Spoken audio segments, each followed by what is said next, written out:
because you are talking about lung pathology and you are giving the clinical spectrum of such lung pathology.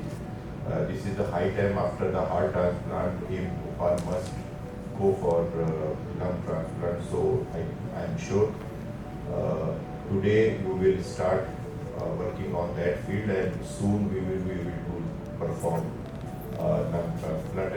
And for that, it is most important that we must get a proper, good lab and person who is there, who is qualified, as well as you must have a registry of waiting patient who needs such lung transplant. So I request, my medical superintendent is not there, but on his behalf I request Dr. Ajai that you work with CTVS department and try to make it possible as soon as possible. I extend my again heartfelt thanks.